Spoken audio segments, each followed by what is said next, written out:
Graças e paz, queridos. Deus abençoe a todos. Quero compartilhar com vocês uma palavra que está aqui no livro, né? Escola de Missionários. Aqui diz, envia-me a mim. Esse livro, né? Aqui diz como realizar a obra de Deus, né? A gente vai ler aqui em Efésios 5:11 está escrito: e não sejais cúmplices nas obras infrutíferas das trevas, antes, porém, reprovai-as. Ser cúmplice é conhecer a verdade e escolher permanecer na mentira. Então, quando a gente conhece a verdade e permanece na mentira, a gente acaba nos tornando cúmplice das coisas infrutíferas, né? Cúmplice das obras do mal. E a gente, uma vez que a gente conhece a verdade, a gente tem que, né, praticar a verdade. E o que é praticar a verdade? Praticar a verdade não é só tu ouvir, né? Mas é tu mudar de conduta, mudar de vida, né? Mudar a tua mente. Precisa estar com a tua mente renovada cada dia, através da palavra de Deus, né? Através dos seus ensinamentos. Como nos livrarmos de sermos cúmplices das obras das trevas? Né? Como podemos nos livrar, né? Olha só. No versículo 18 está escrito: e não vos embriagueis com o vinho da qual há dissolução, mas enchei-vos do Espírito. Não se embriagar com vinho significa não viver a doutrina do bem e do mal, ou seja, não praticá-la.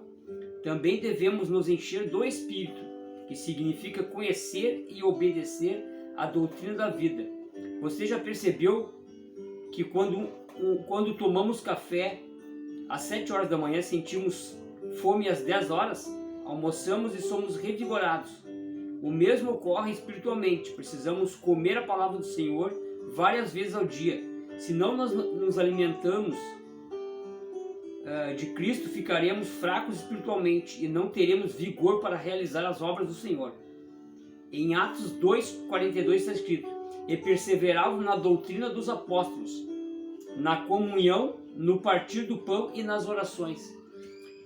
Esse no partir do pão, aqui não está falando do pão físico, né? Aqui, o pão é aquele que a gente come, mas o partir do pão é a palavra de Deus.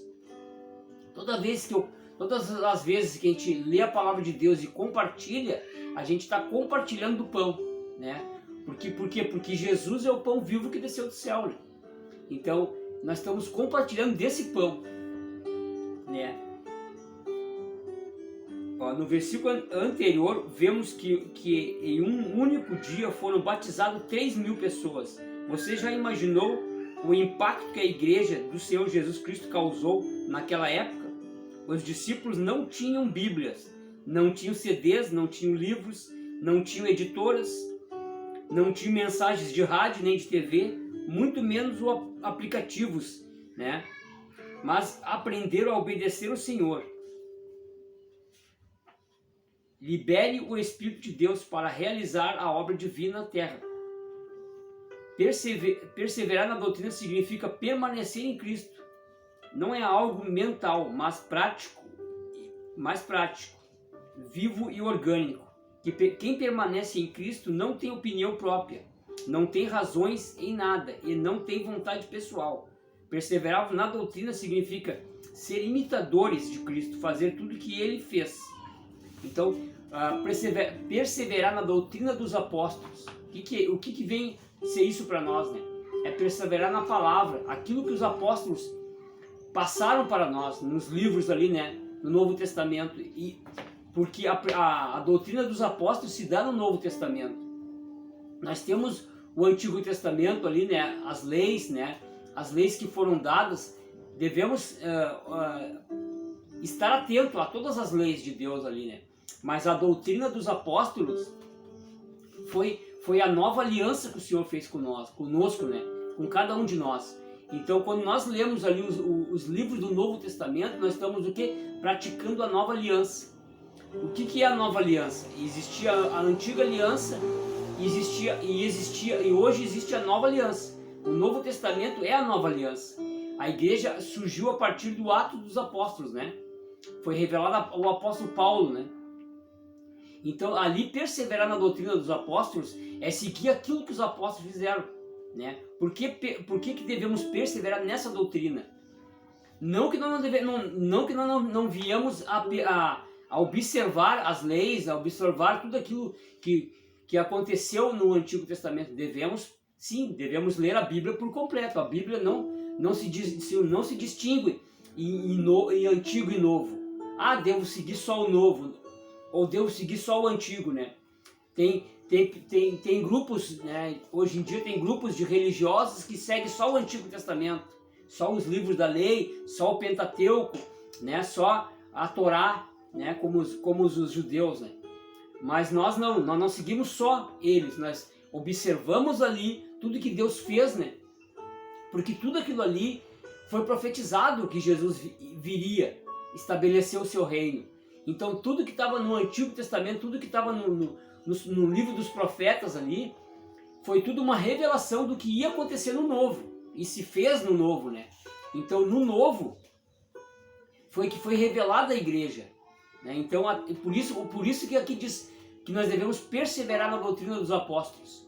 Porque foi revelada aos apóstolos a continuidade do que seria a igreja, do que seria o evangelho, né? Ó, quando pecamos no Éden, Satanás injetou um material caído dentro de nós, o orgulho. Hoje sentimos os efeitos desse veneno em nosso ser. Que o amor fora do foco, deixamos de amar o Criador para amar a criatura, nós mesmos, né? Então nós deixamos de amar o próprio Deus para nos amar a nós mesmos, que somos criaturas e não somos deuses, né? Por isso o ego é uma mescla de Satanás com a alma humana. Ele é o maior inimigo de Deus. O ego, o egoísmo, falso, covarde, traidor, impuro. Precisamos urgentemente nos arrepender do nosso amor por nós mesmos. Devemos retornar para o Senhor. O que temos feito para voltar? O que temos feito para voltar ao amor do Senhor? Nossas expectativas devem estar somente no Senhor Jesus. Ele é o único digno do nosso amor.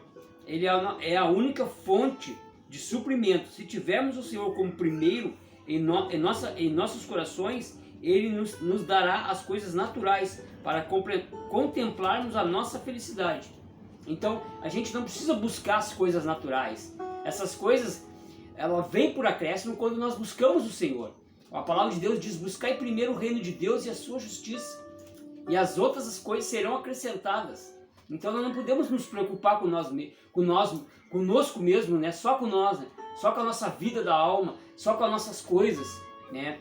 Quando a gente vê que é por esse motivo que o ego impera, porque cada ser humano tem buscado se satisfazer a sua vontade, né? O que eu quero, o que eu desejo. Não, quando tu começa a buscar o Senhor, Ele conhece as tuas necessidades, Ele sabe o que tu precisa. Tu não precisa buscar isso, né? A palavra de Deus diz que nem Salomão se vestiu, né, como os lírios do campo, né? Que hoje é uma erva que é linda e amanhã ela seca e morre.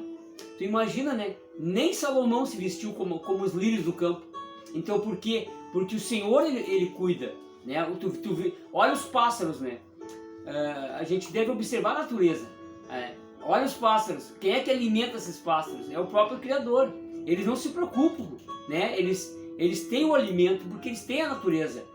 E o ser humano, o homem ele é muito apegado a tudo que ele vê, através da visão, né? Da vontade, vontades, desejos e emoções, né? O que o homem mais busca. E aí o ego vem a imperar, né? E isso mostra para nós desde o início, né? Desde a queda do homem, né? O homem não conseguiu mais se satisfazer com nada. Tudo que ele busca para se satisfazer, ele acaba não se satisfazendo, né? Porque ele tem um vazio no coração que só o Senhor pode preencher. Olha aqui, ó. Todos os dias Satanás planeja nos fazer adorar ídolos, que são coisas e pessoas, no lugar de Deus. Não por estarmos na vida da igreja que ficaremos livres da adoração de ídolos. Mesmo se hoje Cristo for o primeiro em nossos corações, amanhã corremos o risco de adorar ídolos. Né? O que são ídolos, né? A gente quando fala em ídolos pensa que ídolos é uma imagem de escultura, né? O ídolo não é só isso. O ídolo vai muito além disso. O ídolo pode ser nós mesmos, entendeu? Quando nós nos amamos demais, quando nós damos muita importância às nossas coisas, quando nós damos muita importância à nossa vida da alma, nós fazemos disso um ídolo, né? Acabamos idolatrando nós mesmos, entendeu? E aí é por isso que o ego impera em nossos corações. E aí o Senhor não consegue fluir em nossas vidas, não consegue fluir em nossos espíritos. Amém, amados? Que Deus abençoe a todos.